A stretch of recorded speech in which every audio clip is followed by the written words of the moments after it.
Okay, ladies and gentlemen, it's Steve here with Tweaktown. Today we're taking a look at the Z390 Aorus Pro, and this motherboard launched today. Well, I can do like a physical overview of it for you. So I haven't unboxed this yet. This is my first time handling this motherboard, so let's take a look.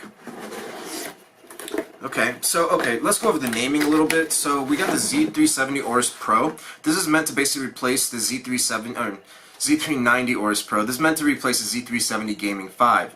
And then we also have the Aorus Master, and that's supposed to replace the Gaming 7. And I think there might be one above that later down the road. Alright, so the motherboard comes in the normal box that we typically see Gigabyte motherboards come in. Maybe I should move it up a little bit. Okay. Alright, let's take a look at the accessories first. Now I'm also watching this on my phone so I can remote control the camera. Okay, so we got the normal manual. It's pretty thin, just the basics probably. We got a CD, or a DVD. What is this? Okay, this is an RGB extension cable. I guess we can unbox it. So it's just a normal extension, just RGB, no W on this one, I don't think. What is this? Okay, so this is what Gigabyte calls digital header. So this actually, you can control LEDs individually with this. Next, we have a temperature sensor. This is a long thermal probe, so you can use this and like stick it in your GPU or something.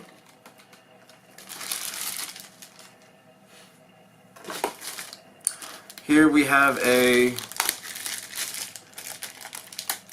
You know what, I have to reach over too far. I have to move the camera at some point. Here we have another temperature probe. M.2 screw, I'm not going to take that out right now. Here we have the G connector. So you basically put all your cables in and then you stick this into your motherboard. That way you don't really have to, like try to go in there and like use tweezers to get your little headers in there. SATA cable, 2 of them black, and I think a total of 4. 4 of these. And then some more SATA connectors. So you got these. And a bunch more M.2 standoffs and screws. So let's get all the accessories in there. I'm going to swoop around and move the camera a little bit. Get all this trash away. So it's got a decent accessory set, pretty similar to last generation's. So nothing too crazy there. It's nice to see the G connector still in there. Oh, actually maybe that would have been okay. Alright. Yeah, we're going to move the camera a little bit. Just so better zoom. So I don't have to reach across this 3-foot wide cable. Alright. We got some more trash here. Alright. Go in our handy little trash can. Okay, so this is the accessories. There are a decent amount of them. And now we're going to take a look at the motherboard. And we're also going to go over the VRM. Right here, Gigabyte's saying it's 12+1 phase. Not only that, we got 2 times copper. I guess this is Gigabyte's way of saying 2 ounce copper, which is what they used to say. So most motherboards just have 1 ounce copper layers, and now it's been increased to 2. So that's pretty good. More copper in the PCB means better temperatures and better signaling. And power takes advantage of the more copper too. You got more. What else do we have here? We upgraded audio. It seems that we have an integrated I/O shield. What else? We got a good audio codec. New VRM design. So we'll take a look. And using Dr. Mos. So last generation Gigabyte's Gaming 5 used these discrete pack MOSFETs, and they weren't like the best. Their Gaming 7 was great, but their Gaming 5 and 3 and all that were using the same MOSFETs that some people didn't like too much. Alright, let's put the box aside. So we can take a look at this motherboard. Well, it's facing me, maybe it should face you guys. So packaging is well done. This is typical Gigabyte, like mid to high-end packaging. Keeps everything safe. We'll put that aside.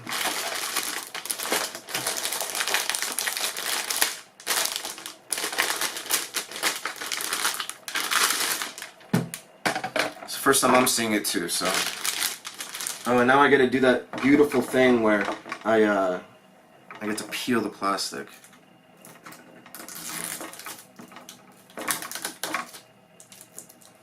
They really get it around there, don't they? That was fun. Okay, so we got an M.2 heatsink here, and M.2 heatsink here. I'm looking at the block diagrams right now, just so I can tell you correctly how everything is connected. Alright, so let's start off with the motherboard itself. I guess we can zoom in a little bit.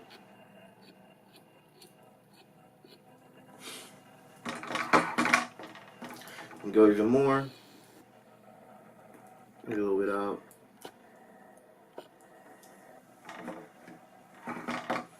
Okay, I think that's perfect. Alright, so you got your 12 plus 1 phase right there. You got your bigger M.2 slot here. This M.2 slot will accept most consumer M.2s. No problem there. We got a USB connector here. I don't know if that's 3.1 or not. Internally, 2 USB Type-C, 4 USB Gen 1, M.2. Okay, I guess it is. If there's not 2 back here. No, there aren't. So this must be from the chipset itself. The new H390 chipset, or Z390 chipset, has a bunch of integrated USB 3.1 Gen 2, which I used to just call USB 3.1, and I'm going to continue to do it. If something is Gen 1, which is 5 gigabits per second instead of 10, I'm going to call it USB 3.0. Just to make things easier. I think that's a lot more clear than the gens. I have no idea why USB-I have changed it, if not just for making marketing easier or more confusing, actually. Here we have an internal USB 3.0 connector. What else? Oh, these are all by 4 M.2 slots. And, okay, one of these slots is sharing with 2 of these SATA connectors right there. So that'd probably be this one. We can't tell for sure until we actually test it or read the manual. And I'm sure you wouldn't like that. Okay, so we got a lot going on here. You got your PCIe slots. This is obviously by 16 and shares by 8 with this one. And yeah, so this last slot does not share with these 2. So if you do by 8 by 8, this still has by 4. Alright, and this is PCIe Gen 3 from the chipset. So that's a okay thing. Okay, no, okay, so this makes more sense. This M.2 shares by 4 with this. And then this one must share by 2 with one of these SATA connectors in the back. That's typical stuff going on there. So what else is going on here that you need to know about?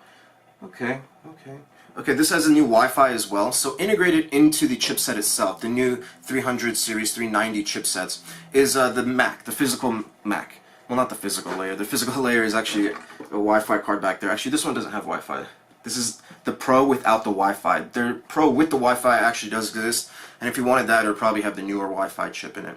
And if I'm wrong, I'll issue a correction. Let's go around these ports at the bottom. You got your front panel, clear CMOS, 3 fan headers, 2 USB 2.0. This is a Trusted Platform Module mini header. That does look to be an RGB. No, I don't think that is. Okay. This is an RGB header. This is a digital header, or what others call addressable. You got your S/PDIF. You got your voltage jumper, so you could do 12 or 5 volts on that header. And then you have your audio output header. You have your audio here. This is the ALC 1220. You got some WEMA film capacitors, some what I think are Chemicon, Nippon Chemicon, or whatever. They're Gold Series audio capacitors. They're electrolytic, which is pretty decent for audio. You have your audio divide here. What else? Okay. Some people might be interested in power. Okay, so we got 8 pin here, 4 pin here. And then we have the I/O panel, which I guess I could do like right there. So we got 4 USB 2.0, right? Okay, yeah, we got 4 USB 2.0 here. And then we have HDMI here, and 3 USB 3.1s here. 2 are Type A, 1 is Type C.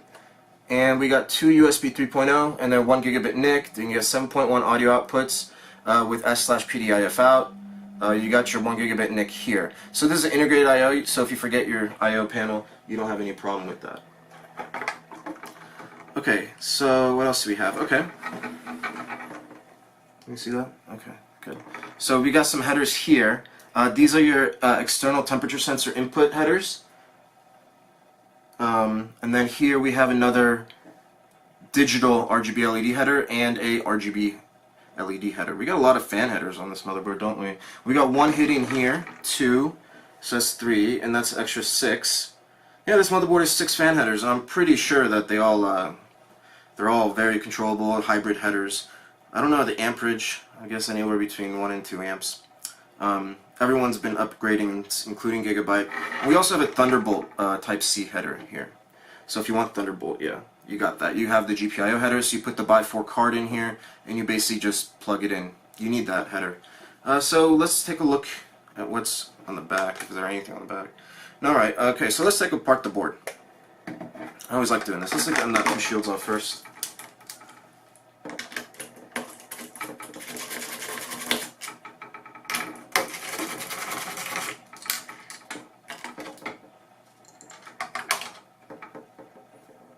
Okay, both of them have their little thermal pads.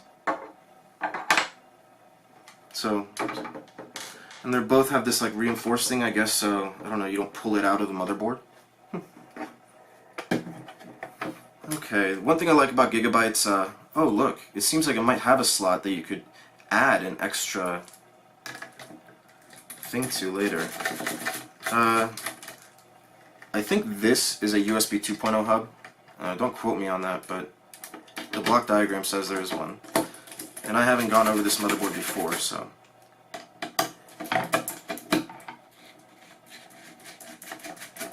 Oh, it's in there tight. Okay, what else, Let's do CPU heatsink. Okay, back here I see some doublers. They look to be inner sill ISL 6617s, which are doublers. They're very common doublers. We can check just to make sure.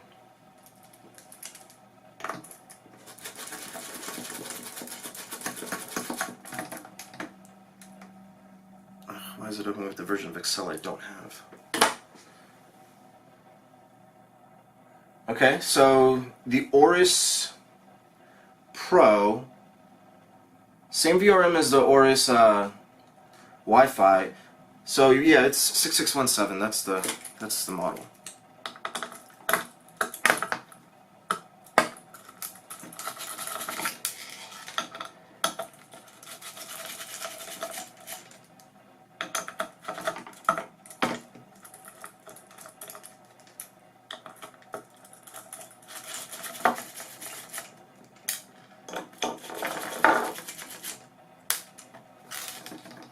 Fun.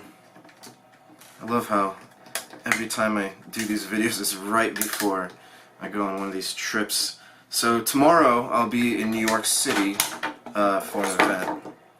An event I'm allowed to talk about,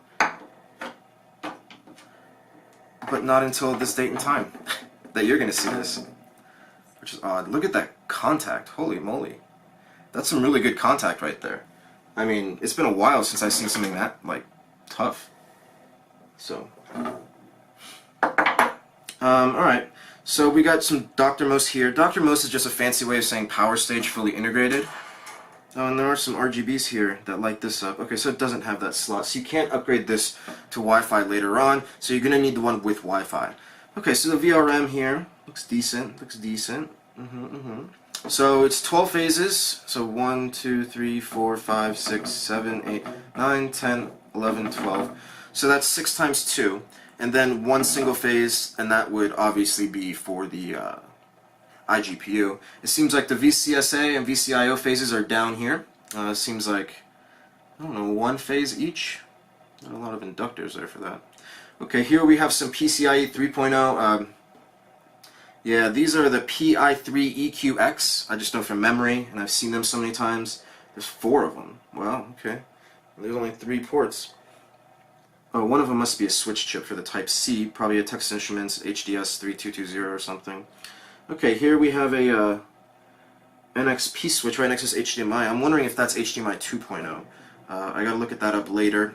So we do see that the solder pads are here, so it's very possible that the Pro and the Pro Wi-Fi share the same basic PCB. This is very common practice across the industry to reduce some costs. But yeah, so you got these Vishay Power Doctor Mouse, SI3634, not sure on their rating, probably like 40 amps or 30 amps or 60 amps, something like that, but they're decent, and 12 of them are a lot. So you're going to get benefits there. And the PWM is what I think is the new one, isn't it?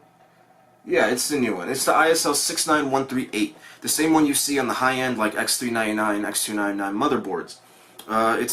It's a pretty high-end PWM. It's a brand new one, and it's one of Interstell's first digital consumer PWMs under their normal Intercell brand. Here we have the new chipset on the new process. Thermal pad for that. Nice. Okay, and we have the little switch for the two lanes switching with this M.2. And this must be USB 3.0. Oh, it's saying USB 3.0 Type-C. And then we have some other chips here. We have an Intel NIC, I believe i219. Yeah, it's i219V. Here we have our IT main Super I/O.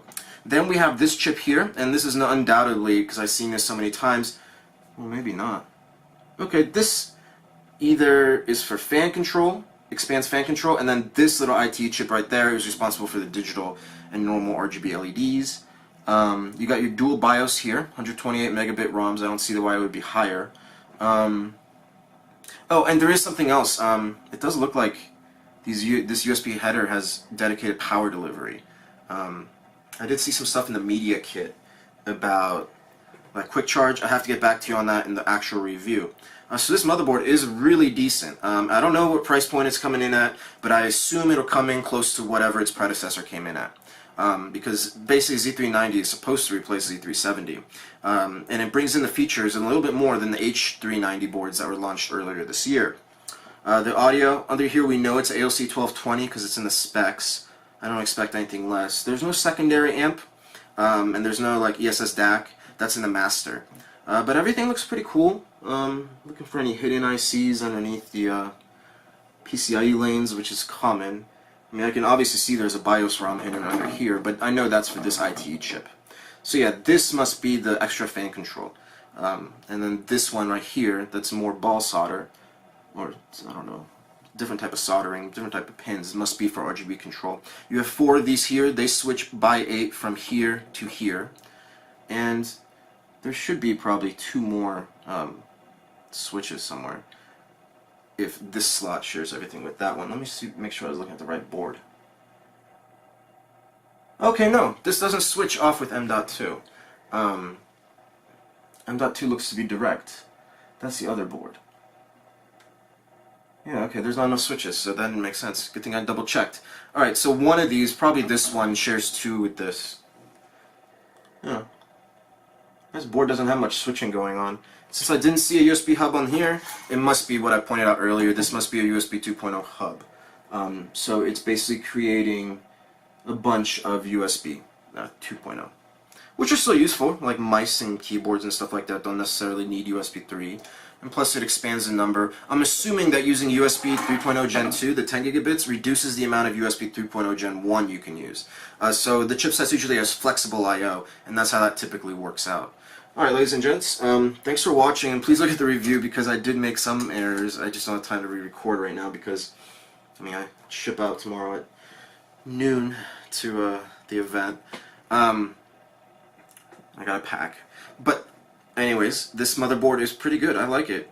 I think the main benefit of this over the Gaming 5 is this. This is far superior to the one on the Gaming 5. The Gaming 5 is like a quarter of the power of this. So, just want to guys let you know that Gigabyte has really tackled VRM issue really well this year. I mean, look at the pressure on this. It's not easy to get that much pressure like that. I mean, there's a lot of measurements, there's a lot of like hit and go. Before you just get these tiny little things, and here we got big indents, which is great, meaning it's making good contact. Because the main contact these little chips make is with the motherboard's copper. And you got 2-ounce copper PCB, that's another benefit. So you got more copper, you got better power phases, much better power phases. And you got slightly better cooling on this model. On the Gaming 7 you have a far superior cooling mechanism.